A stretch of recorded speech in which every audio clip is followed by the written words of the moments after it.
ये हमारा जो यूनिट सर्कल है वो हमारा कंप्लीट हो गया। मैंने बिल्कुल डिटेल्ड बना दिया। इसमें आप देख सकते हो इसमें सारे जो एंगल्स होते हैं, मतलब हमारे पेपर में यही रिक्वायर्ड होते हैं ना, 30, 45, 60, 90, उसके बाद 135, और फिर ये मतलब यानी कि ये सारे एंगल्स रिक्वायर्ड होते हैं।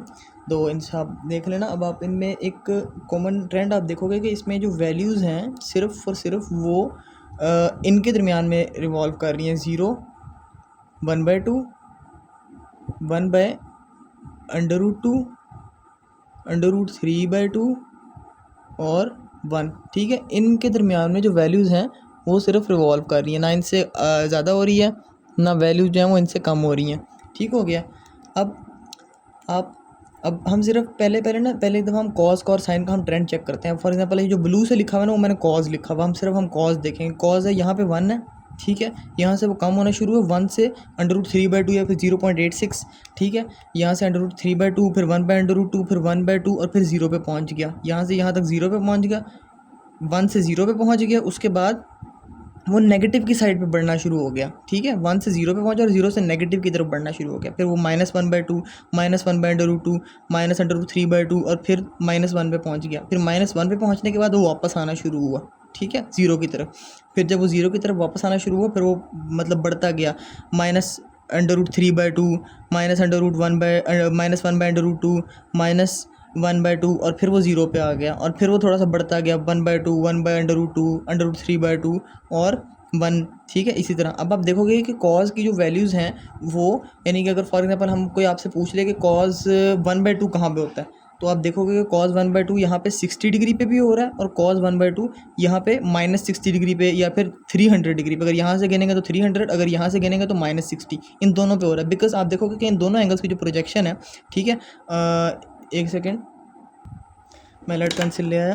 ठीक है, बिकॉज आप देखोगे कि इन दोनों एंगल की जो प्रोजेक्शन है, इसकी प्रोजेक्शन भी और इसकी प्रोजेक्शन भी, वो दोनों की दोनों पॉजिटिव एक्स एक्सिस पे लाई कर रही हैं। अगर इन दोनों की प्रोजेक्शन पॉजिटिव एक्स एक्सिस पे लाई कर रही हैं, इस वजह से ये जो दोनों एंगल्स हैं इन दोनों का कॉस फंक्शन भी सेम होगा। ठीक है, इसी तरह ये सारी बातें साइन के लिए हैं, और बस ये सारे रूल हैं जो आपने याद रखने हैं। बाकी वो 90 ऐड 90 माइनस, वो ये मतलब विजुअलाइजेशन प्रोसेस है।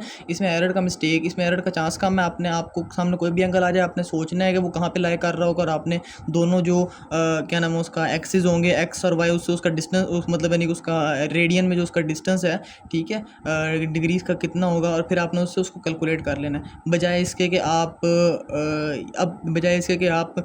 माइनस वाले ना -90 +90 के चक्करों में पड़ो, उसमें एरर का चांस काफ़ी होता है। मुझे नहीं पता, मे भी आपके लिए वो तरीका आसान हो, बट मैंने वो सारे, क्योंकि रूल्स बहुत ज़्यादा हैं कि कॉज माइनस को ऑब्जॉर्व कर लेते हैं। यहाँ पे आपको नज़र आ रहा होगा कॉज माइनस को क्यों ऑब्जॉर्व कर लेते हैं, क्योंकि +60 और -60 की यहाँ पे रीज़न भी आपको नज़र आ रही होगी। +60 कॉज +60 और कॉज -60 का जो आंसर है वो सेम क्यों होता है, क्योंकि कॉज +60 की प्रोजेक्शन भी एक्स एक्सिस के ऊपर ही है, और कॉज -60 की जो प्रोजेक्शन है वो भी एक्स एक्सिस के ऊपर ही है। ये वजह होती है। लेकिन साइन के केस में ऐसा नहीं होता। साइन के केस में जो कॉज +60 है उसकी जो प्रोजेक्शन है वो पॉजिटिव वाई एक्सिस के ऊपर है, लेकिन जो -60 है उसकी प्रोजेक्शन नेगेटिव वाई एक्सिस के ऊपर है। इसलिए साइन के केस में ऐसा नहीं होता, लेकिन कॉज के केस में ऐसा हो जाता है। ये वो बातें, फॉर एग्जाम्पल अब इसमें एक और के होता है कि अगर हम जिस तरह वो उसी में रूल है एक, उसमें अब एक और रूल है कि फॉर एग्जांपल वो कहते हैं कि अगर साइन 30 हो, यानी मैं आपको दिखाता हूँ लिख के, कि अगर वो वहाँ पे एक रूल है कि साइन अगर थीटा हो, ठीक है, और हम साइन इस तरह करते हैं, साइन थीटा +90, तो वो किसके इक्वल होगा, वो वहाँ पे हम कहते हैं कि कॉस थीटा के इक्वल होगा। अब वो यहाँ पे मैं आपको प्रूव करके दिखाता हूँ कि वो कॉस थीटा के इक्वल एक्चुअली होता कैसे। फॉर एग्जांपल हम यहाँ 30 डिग्री वाला एंगल ले लेते हैं, और हमने 30 डिग्री वाला एंगल ले लिया। इसका हमने देख लिया कि इसका जो साइन है वो है 1/2, क्योंकि वो यहाँ पे प्रोजेक्ट कर रहा है, ठीक है, वाई एक्सिस के बिल्कुल हाफ में, और जो इसका कॉस है वो है √3/2। अब हमने इसको 90 प्लस थीटा करके देख लेते हैं। ये क्या है, थीटा क्या है 30, और हमारे पास जो हमने इसमें ऐड क्या करना है, हमने इसमें ऐड करना है 90। ठीक है, अब हम इसमें 90 ऐड करेंगे तो 30 + 90 का होता है, 30 + 90 हमारे पास होता है 120 और 120 हमने यहाँ पे ड्रॉ करके रखा हुआ है। ये हमने 120 ड्रॉ किया। और अगर हम 120 की बात करें तो 120 में हम देखेंगे हमने क्या फाइंड करना था। यहाँ पे साइन की वैल्यू 120 आ रही थी, ठीक है, और ये यानी साइन अगर हम यहाँ बात करें 30 प्लस साइन 120, हमने बताया कि साइन जो 120 है, साइन या फॉर एग्जाम्पल अगर इस केस की बात कर लें तो ये बन जाएगा साइन 120, और नीचे क्या बन जाएगा, नीचे बन जाएगा cos 30। ठीक है, मतलब हमने ये बता दिया कि साइन 120 कॉस 30 के इक्वल होता है। अब हम साइन 120 देखें तो ये साइन 120 है। साइन 120 क्या है, √3/2। √3/2 का इसका प्रोजेक्शन इसके ऊपर वाई एक्सिस के ऊपर प्रोजेक्शन क्या हो रहा है, √3/2।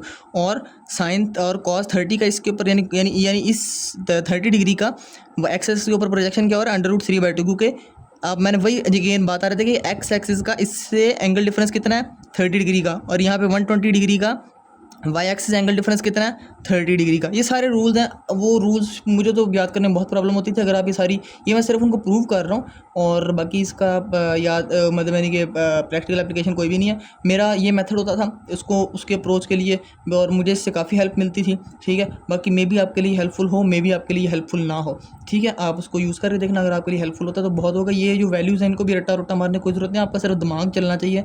ठीक है, कि आपका सिर्फ एक चीज़ और भी होती है बच्चों को याद नहीं रहता कि साइन अप, फॉर एग्जाम्पल हम सिर्फ फर्स्ट क्वाड्रेंट की बात कर लेते हैं। ठीक है, तो एक मिनट ये सारा रेस कर दूँ। तो बच्चों को याद नहीं रहता कि अब साइन 30 क्या होता है, यानी फॉर एग्जाम्पल हम कॉस की फंक्शन की बात कर लेते हैं। कॉस, क्योंकि कॉस की प्रोजेक्शन एक्स एक्सिस के ऊपर है, तो हम पता है कि वो यहाँ पे कॉस, हमें ये तो सबको पता होता है बच्चे को भी, कि कॉस जो 0 है वो 1 होगा, और जो कॉस 90 है वो 0 होगा। लेकिन अब बीच में उनको भूल जाता है कि कब कॉस 30 क्या होगा, कॉस 45 क्या होगा, और कॉस 60 क्या होगा।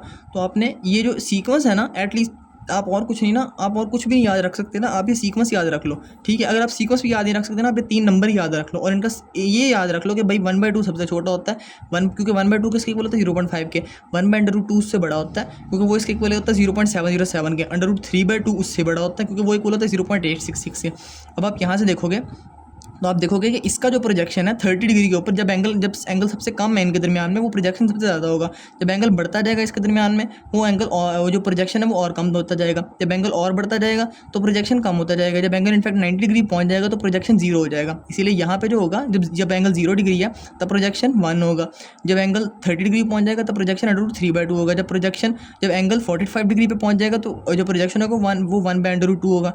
जब एंगल जो है वो 60 डिग्री पहुँच जाएगा तो जो प्रोजेक्शन होगा 1/2 होगा। ठीक हो गया। इसी तरह आप वाई एक्सिस के केस में देख सकते हो कि यहाँ पे जब एंगल बढ़ रहा है तो जो रे है या फिर जो एंगल है वो वाई एक्सिस के मज़ीद करीब जा रहा है। जब वो करीब जा रहा है तो फिर यहाँ पे वो 0 था और यहाँ पे वो 1 है। जब वो करीब जा रहा है तो आहिस्ता आहिस्ता जो क्या नाम है उसका, जो फंक्शन है वो बढ़ता जाएगा, साइन का फंक्शन। क्योंकि साइन का फंक्शन किसके इक्वल होता है, साइन का फंक्शन होता है इक्वल होता है वाई एक्सिस के ऊपर प्रोजेक्शन के। मैंने यूनिट सर्कल मेथड में दिखाया था, साइन का जो फंक्शन होता है वो इसकी वाई एक्सिस की वैल्यू के ही इक्वल होता है, और कॉस का फंक्शन वो इसकी एक्स एक्सिस की वैल्यू के इक्वल होता है। ठीक है, ये वीडियो थोड़ी लंबी हो गई होंगी, बट मैं जो पॉइंट समझाना चाहता था, अगर आपको वो समझ आएगा तो मे बी आपके लिए बहुत हेल्पफुल होगा।